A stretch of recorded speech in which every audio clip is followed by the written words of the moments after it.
Welcome everyone. आज का ये ट्यूटोरियल है फ्री हैंड पोर्ट्रेट ड्राइंग के ऊपर। इस ड्राइंग को बनाने के लिए मैंने एक प्रिंट आउट ले लिया है रेफरेंस का। इसके साथ साथ ड्राइंग का जो पेपर है वो एक 300 GSM का पेपर मैंने यहाँ पर लिया है। इसका रीज़न मैं वीडियो का एंड में बताऊंगी। तो चलिए फिर शुरू से शुरू करते हैं। सबसे पहले हम प्रिंट आउट एंड ड्राइंग का जो पेपर है इसको साइड बाय साइड रखेंगे, थोड़ा दूर से ऑब्जर्व करेंगे एंड स्टार्ट करेंगे सर के ऊपर का पार्ट से। इस तरीके से हम पोजीशनिंग करते हैं।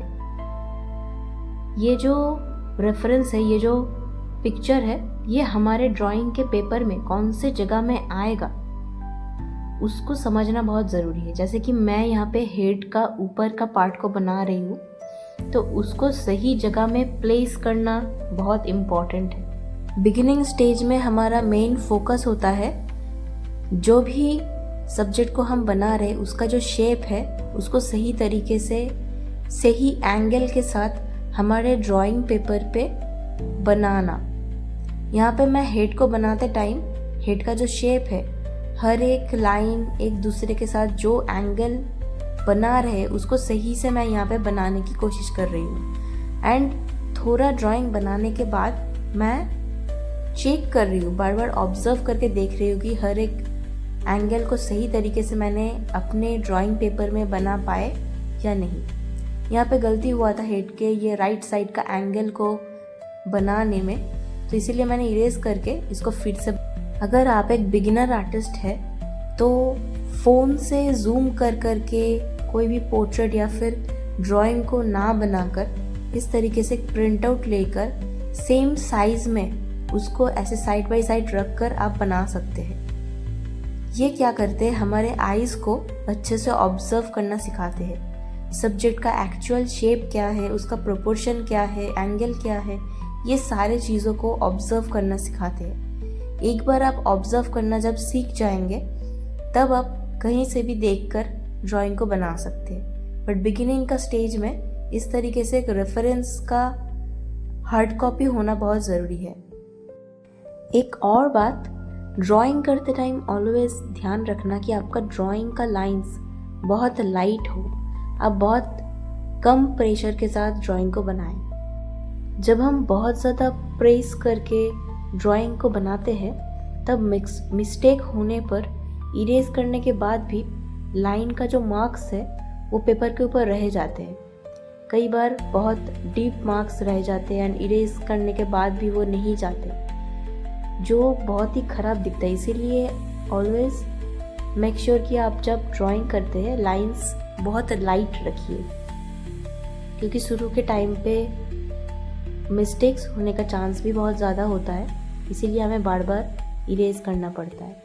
एंड अगर आप बहुत डार्क लाइंस बनाएंगे, आउटलाइंस बनाएंगे, तो शेडिंग या फिर कलरिंग के टाइम पर भी दिक्कत आएगा।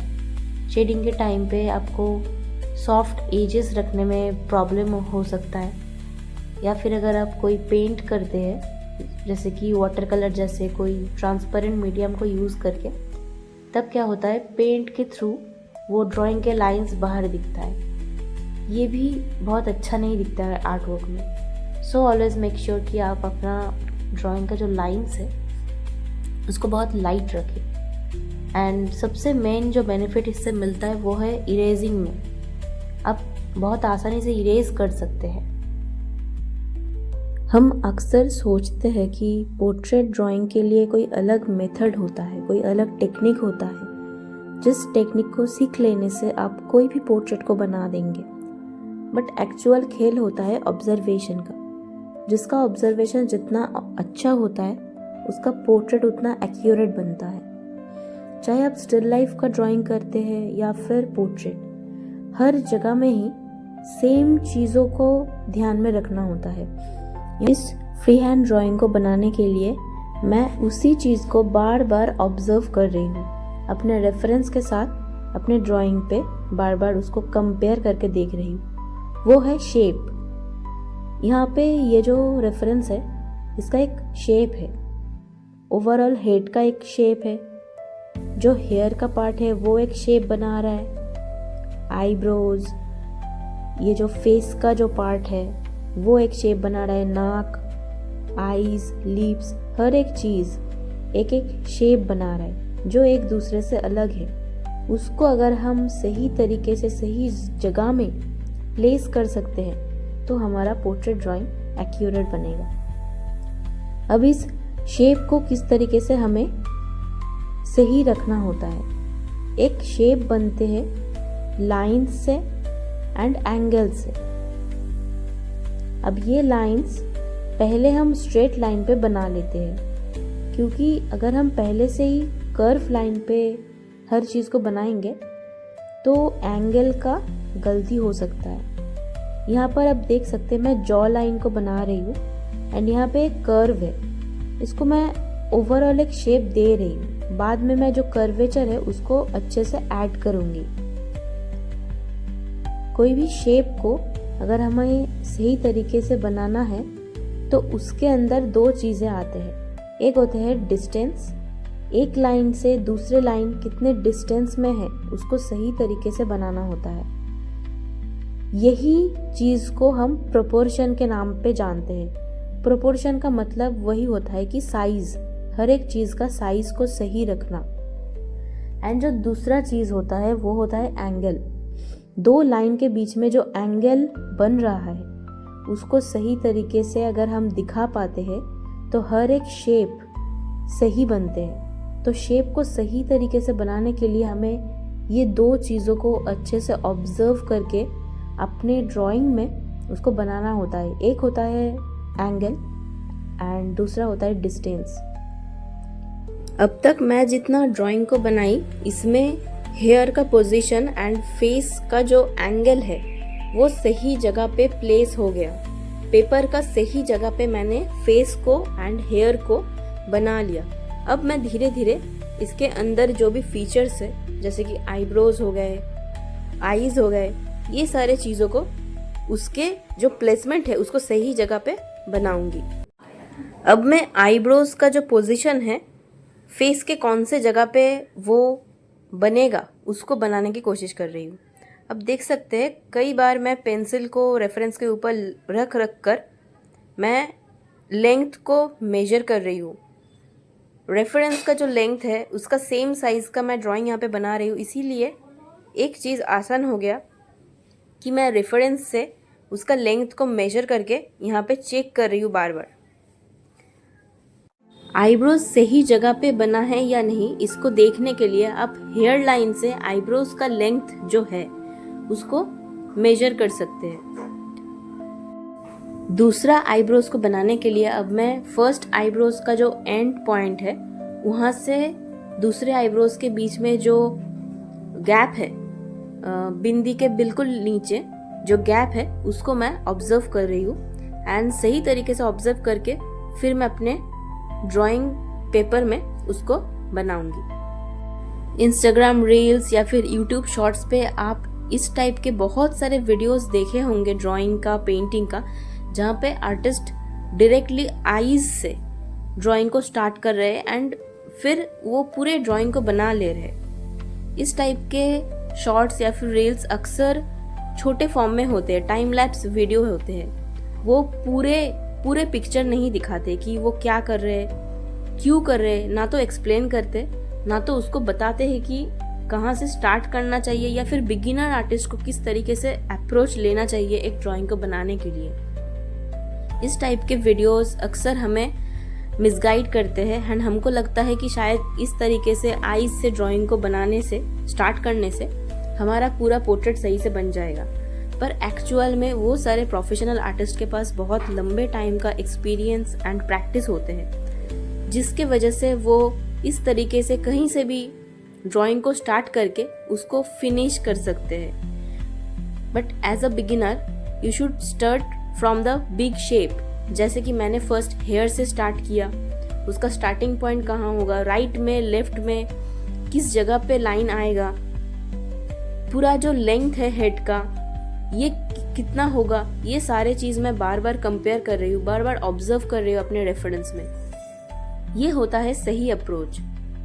अब देख सकते हैं ये जो वीडियो है इसका फुल लेंथ है 33 मिनट्स का, बट एक्चुअल में जब मैं इस ड्राइंग को बना रही थी, इस पोर्ट्रेट ड्राइंग को पूरा बनाने के लिए मुझे 1 घंटा से थोड़ा ज़्यादा टाइम लगा, लगभग 1 घंटा 10 मिनट के आसपास। मैं मैक्सिमम पार्ट को इसीलिए एडिट करके कट कर दिया क्योंकि उस टाइम पे मैं ड्राइंग को हाथों से मतलब पेंसिल से बना नहीं रही थी। उस टाइम पे मैं ऑब्जर्व कर रही थी। ऑब्जर्वेशन के लिए आपको मैक्सिमम टाइम देना है। ऑब्जर्व हम क्या क्या करते हैं, यही डिस्टेंस, एंगल, ये सारे चीज़ों को बार बार ऑब्जर्व करना होता है। बार बार अपने रेफरेंस के साथ अपने ड्राइंग को कंपेयर करना होता है। हर एक डिस्टेंस सही तरीके से हम प्लेस कर पाए या नहीं, हर एक शेप को सही तरीके से बना पाए या नहीं, ये सारे चीज़ों को बार बार ऑब्जर्व करना होता है। ड्राइंग में 80% चीज़ ऑब्जर्वेशन का ही होता है कि आप 80% टाइम आपको ऑब्जर्व करना होता है, या फिर आप कह सकते हैं ड्राइंग करते टाइम भी आप ऑब्जर्व करते हैं, या फिर थोड़े टाइम के लिए आप रुक कर अपने ड्राइंग को एंड अपने रेफरेंस को ऑब्जर्व करते हैं, एक दूसरे के साथ कंपेयर करते हैं। एंड ये टाइम जितना आप देंगे ऑब्जर्वेशन के लिए उतना आपकी ड्राइंग एक्यूरेट बनेगा।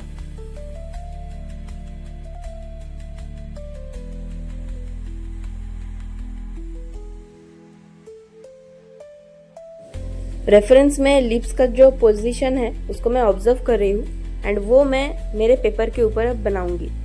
मैं पूरे लिप्स का जो शेप है उसको एग्जैक्ट अभी नहीं बनाऊंगी, बस उसका जो प्लेसमेंट है, किस जगह पे वो आ सकता है, उसका एक रफ मार्किंग देकर इसको छोड़ रही हूँ। लिप्स का जो मार्किंग है उसे सही जगह पे बना लेने के बाद मैं नोज का मार्किंग कर रही हूँ। नोज कौन से जगह पे फेस का आएगा उसको मैं यहाँ पर जितना धीरे धीरे ड्राइंग को अप्रोच करने के लिए बोल रही हूँ, बाहर से अंदर की तरफ एक के बाद एक का प्लेसमेंट सही करना, हर एक लाइंस को सही जगह पे बनाना, एंगल्स को सही रखना, हर बार डिस्टेंस को चेक करते हुए आगे बढ़ना। ये सारे चीज़ें शुरू में बहुत ज़्यादा प्रॉब्लमेटिक लगेगा कि इतना देख देख कर कौन ड्राइंग बनाते हैं, इतना चीज़ें कौन ध्यान में रखते हैं। पर जब आप कुछ ड्राइंग्स को इसी अप्रोच से बनाएंगे, चाहे वो स्टिल लाइफ हो, पोर्ट्रेट हो, इस तरीके से हर एक शेप को ऑब्जर्व करते हुए, हर एक डिस्टेंस एंड एंगल को बार बार चेक करते हुए आगे बढ़ेंगे, तब धीरे धीरे आप इसी अप्रोच से हैबिचुएटेड हो जाएंगे एंड आपका ड्राइंग पहले से बहुत ज़्यादा एक्यूरेट बनेगा। उसमें एंगल्स का, प्रोपोर्शन का कोई भी गलती नहीं होगा। एंड हमेशा याद रखना, ड्राइंग में आपको बहुत अच्छे से ऑब्जर्व करना है। मैंने यहाँ पे फेस का सारे फीचर्स जैसे कि नोज को, लिप्स को, उसका सही जगह दे दिया है, उसको सही जगह पे प्लेस कर दिया है। अब अगर मुझे लगे कि कहीं पे कर्वेचर का थोड़ा प्रॉब्लम है तो मैं उसको इरेज करके उसको ठीक करूँगी। जैसे यहाँ पर मैं नोज का जो कर्वेचर है उसको यहाँ पे करेक्ट कर रही हूँ क्योंकि वो मुझे थोड़ा सा गलत लगा। ये सारे चीज़ों को ऑब्जर्व कर करके रिफाइन करना होता है।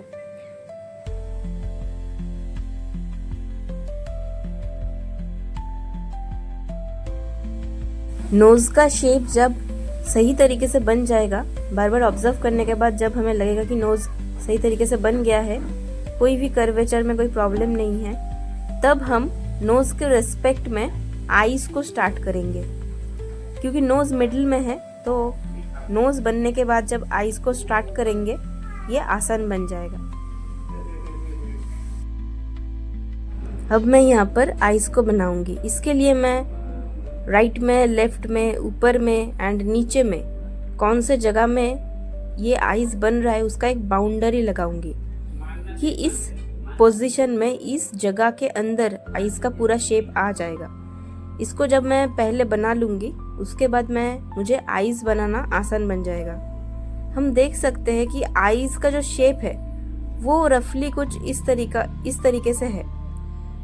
कई बार क्या होता है, हम आईज बनाते टाइम अपने मन से आईज को बनाने लगते हैं। उसका एक्चुअल शेप कैसा है रेफरेंस में उसको ऑब्जर्व ना करके ही हम खुद से उसको एक शेप दे देते हैं जो हमारे मन में है। इस तरीके से कई बार बिगिनर आर्टिस्ट आइज बनाते टाइम गलती कर बैठते हैं। इसीलिए हर एक ऑब्जेक्ट को उसका जो एक्चुअल शेप है उस तरीके से बनाना चाहिए।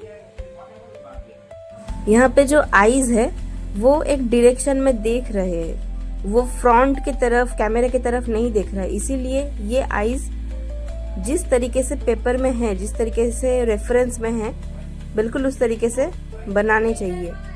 आप देख सकते हैं ये जो आई बॉल है ये बिल्कुल आंखों के बीच में नहीं है, ये एक साइड में है। ये छोटे छोटे चीज़ों को ऑब्जर्व करना होता है, उसका एक्चुअल शेप किस तरीके से है रेफरेंस में, उसको ऑब्जर्व करना होता है। हम कई बार आइस बनाने टाइम अपने मन में जो भी आइस का शेप है उसको बना देते हैं। एक्चुअल रेफरेंस में आइस कौन से पोजीशन में है ये सब नहीं देखते हैं। Due to the lack of observation कई सारे आर्टिस्ट अपने आर्टवर्क में बहुत छोटे छोटे गलती करते हैं, जो हो सकता है अगर आप थोड़ा ज़्यादा ऑब्जर्व करते तो वो सारे गलती नहीं होते। तो मेरा बेसिकली यहाँ पे काम है आपको ऑब्जर्व कराना, सिखाना कि हर एक छोटे छोटे चीज़ों को किस तरीके से ऑब्जर्व करना होता है, उसका एक्चुअल शेप में उसको बनाना होता है, जो हमें एक एक्यूरेट पोर्ट्रेट बनाने में हेल्प करता है। एंड मैं जो भी तरीका यहाँ पे बता रही हूँ ये सिर्फ पोर्ट्रेट के लिए नहीं, ये स्टिल लाइफ में हर एक टाइप के ड्राइंग में सेम तरीका अप्लाई होता है। हम कई बार क्या करते हैं, अलग अलग मेथड्स के पीछे भागते हैं। हमें लगता है अदर डिफरेंट टाइप का टेक्निक्स सीख लेने से हम सही ड्राइंग बना लेंगे, पर एक्चुअल में एक ही टेक्निक होता है, वो आपको सब तरीके की ड्राइंग को बनाने में हेल्प करते हैं। अगर आप उस एक टेक्निक को सही तरीके से अच्छे से सीख लेंगे तो उसी सेम टेक्निक को यूज करके, सेम अप्रोच को यूज करके आप हर एक टाइप का ड्राइंग्स को बना सकते हैं। एंड मैं यहाँ पर जो भी टेक्निक को बता रही हूँ उसमें मेन फंडा यही होता है कि आपको हर एक डिस्टेंस को, हर एक एंगल को आपको सही तरीके से देखना होता है, ताकि रेफरेंस का जो शेप है एंड आप जो ड्राइंग बना रहे हैं उसमें जो शेप आप बना रहे, हर एक चीज सही तरीके से बने। यहाँ पे बहुत बड़ा एक रोल प्ले करते हैं प्लेसमेंट। इसका मतलब होता है हर एक फीचर्स, फेशियल फीचर्स हो या फिर ओवरऑल जो शेप है वो पेपर में सही जगह पे बने, उसका पोजीशन भी सही होना चाहिए। हर एक आईज जिस जगह पे है उस जगह पे बने। आईब्रोज जिस जगह पे है वहां से अगर थोड़ा ऊपर बन जाते हैं तो पूरा फेस का जो लुक है वो अलग बन जाएगा। इसीलिए आपको प्लेसमेंट पे भी ध्यान देना होता है। आप राइट से, लेफ्ट से, ऊपर से, नीचे से, हर जगह से पेंसिल का यूज करके मेजरमेंट लेकर सही जगह पे हर एक फीचर को प्लेस कर सकते हैं। इस तरीके से हम प्लेस करते हैं हर एक फीचर्स को।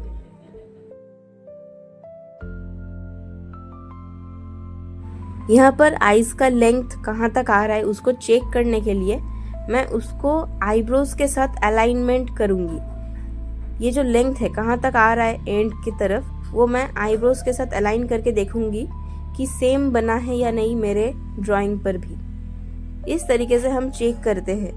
ऊपर में या फिर जो भी शेप हम बना रहे उसके आसपास जो भी शेप है उसके साथ कंपेयर करके हम डिस्टेंस या फिर अलाइनमेंट को चेक करते हैं कि आईज ज़्यादा बड़ा तो नहीं बन गया, सही जगह पे तो बना।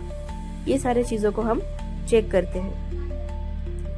छोटे मोटे कर्व का जो भी प्रॉब्लम है उसको बार बार ऑब्जर्व कर करके सही किया जा सकता है। और एक तरीका है जिस तरीके से आप अपने ड्राइंग में कोई भी मिस्टेक हो वो सारे चीज़ों को फाइंड कर सकते हैं, वो है 5-6 मिनट का ब्रेक लेने के बाद। आप ड्राइंग करते करते 5-6 मिनट का ब्रेक ले सकते हैं, थोड़ा घूम के कहीं से आ सकते हैं एंड फिर से ड्राइंग को चेक कर सकते हैं।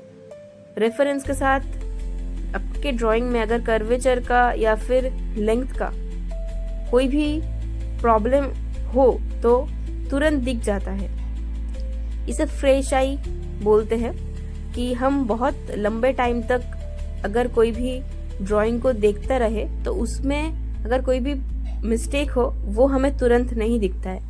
अगर हम 5-6 मिनट का ब्रेक ले लेते हैं तो हमारे आईज को एक फ्रेशनेस फील होता है, मतलब वो उस ऑब्जेक्ट को जिसको बहुत टाइम से देख रहा था उसको भूल जाते हैं। एंड फिर से जब हम हमारे ड्राइंग के पास आते हैं तो हम फिर से उसको नई तरीके से देखना स्टार्ट करते हैं। इससे क्या होता है, अगर शेप में कोई भी गलती हो वो हमें तुरंत दिख जाता है। ये तरीका मिस्टेक्स ढूंढने के लिए यूज होता है। यहाँ पे जब मैं आई बॉल्स को बना रही हूँ तो मैं ख्याल रख रही हूँ कि आई बॉल के राइट में एंड लेफ्ट में कितना स्पेस बचा हुआ है। ये सब देखने के बाद ही मैं उसको बना रही हूँ। आईज बन गया है, अब मैं लिप्स को बनाऊंगी। पहले मैंने मार्किंग किया एंड अब मैं लिप्स को बना रही हूँ। यहाँ पे भी मैं अलाइनमेंट चेक कर रही हूँ कि लिप्स का जो राइट साइड में कहाँ तक जा रहा है। यहाँ पे थोड़ा सा लेंथ उसका बढ़ेगा। नोज में एंड लिप्स के बीच में जो गैप है वो सारे चीज़ों को अच्छे से ऑब्जर्व करना होता है, जो हमें लिप्स को सही तरीके से सही शेप में बनाने में हेल्प करेगा। फेस की साइड में कर्वेचर का थोड़ा जो भी प्रॉब्लम मुझे दिखा, जो भी मिस्टेक्स मुझे दिखा, वो अब मैं करेक्ट कर रही हूँ।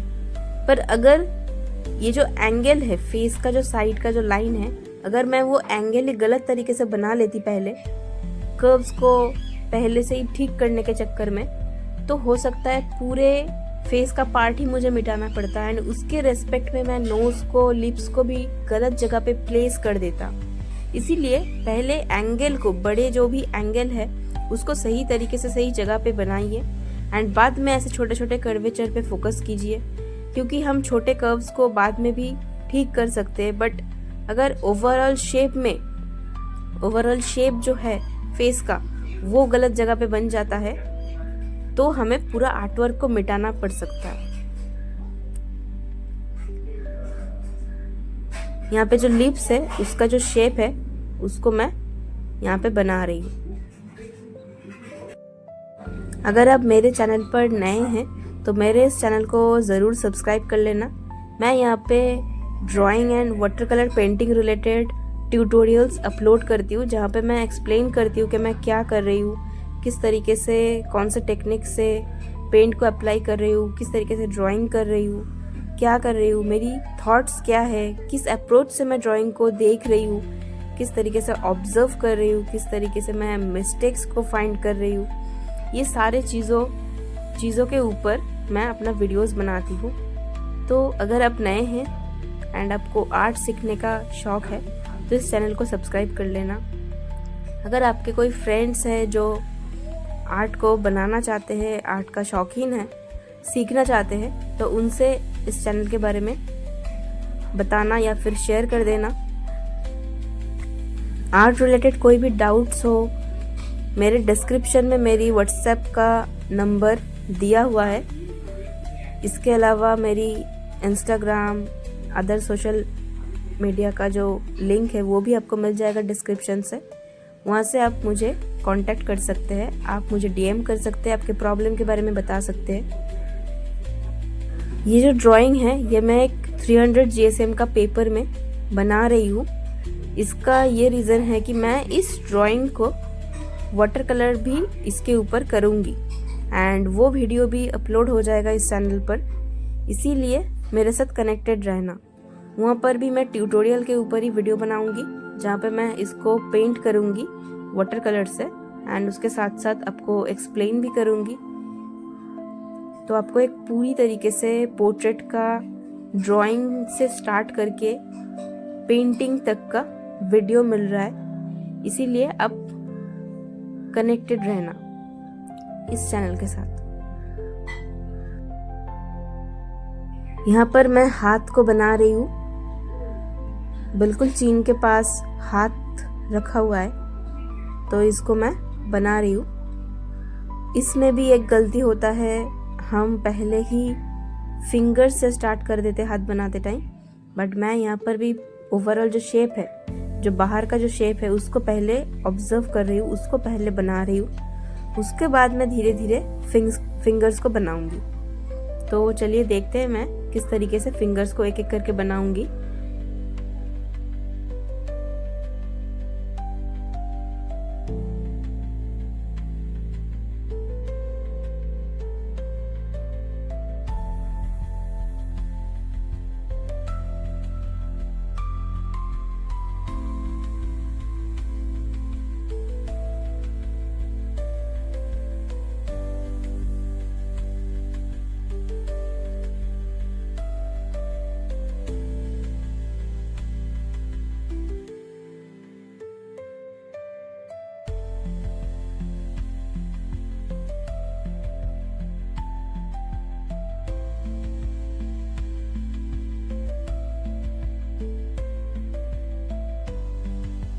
मैं यहाँ पर हर एक जो फिंगर्स है उसका जो पोजीशन है उसको मैं डिवाइड कर रही हूँ।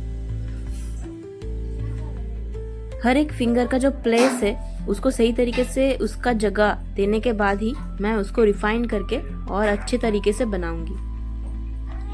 सबका जगह हो जाने के बाद ही मैं स्टार्ट करूंगी। अदरवाइज क्या होता है, एक फिंगर ज़्यादा जगह ले लेते हैं, कोई ज़्यादा मोटा बन जाता है, किसी के लिए जगह नहीं होता।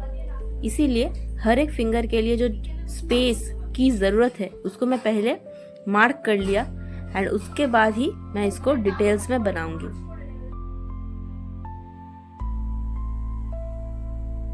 दो फिंगर्स के बीच में भी थोड़ा थोड़ा गैप है जहाँ पे शैडो दिख रहा है। फिंगर्स के बीच में जो छोटा छोटा गैप है उसको भी मैं रख रही हूँ यहाँ पर एंड बार बार ऑब्जर्व कर करके आप ऐसे धीरे धीरे फिंगर्स को बना सकते हैं। यहाँ पे भी शेप का बहुत ज़्यादा रोल प्ले होगा। हर एक चीज़ शेप से ही बनता है। ये फिंगर्स कितना चौड़ा है, इसका विड्थ जो है वो कितना है, उसको समझने के लिए हम सही जगह पे उसको बनाएंगे। अगर आप ये वीडियो पूरा देख रहे हैं तो कमेंट पे ज़रूर बताना अगर ये वीडियो आपको हेल्प करता है या नहीं। आपके बहुत सारे डाउट्स अगर क्लियर हो रहा है तो कमेंट में ज़रूर बताना।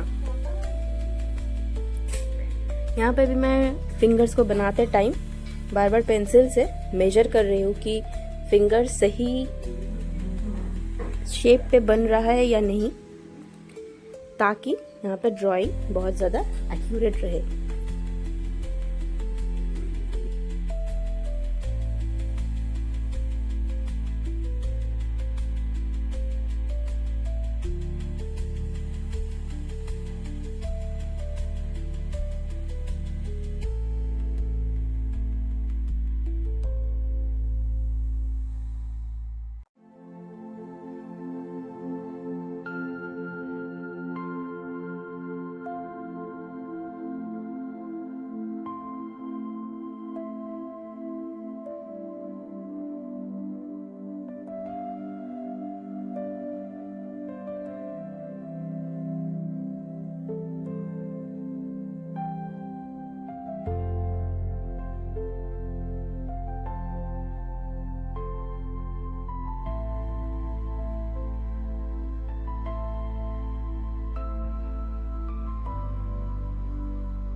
अगर आप इस वीडियो को देख रहे हैं तो ज़रूर इसको ट्राई करना। ये वाला रेफरेंस आपको पिंटरेस्ट से इजीली मिल जाएगा। मोनोक्रोम पोर्ट्रेट फोटोग्राफी ऐसा सर्च करने से आपको ये रेफरेंस मिल सकता है। एंड अगर आपको चाहिए तो आप मुझे मेरे व्हाट्सएप नंबर पे भी कांटेक्ट कर सकते हैं, मैं आपको इस रेफरेंस को भेज दूंगी। इस पोर्ट्रेट को ज़रूर ट्राई करना, क्योंकि मैं इसके ऊपर एक वाटर कलर पेंटिंग का वीडियो भी अपलोड करूंगी, तो आप उसको फिर ट्राई कर सकते हैं।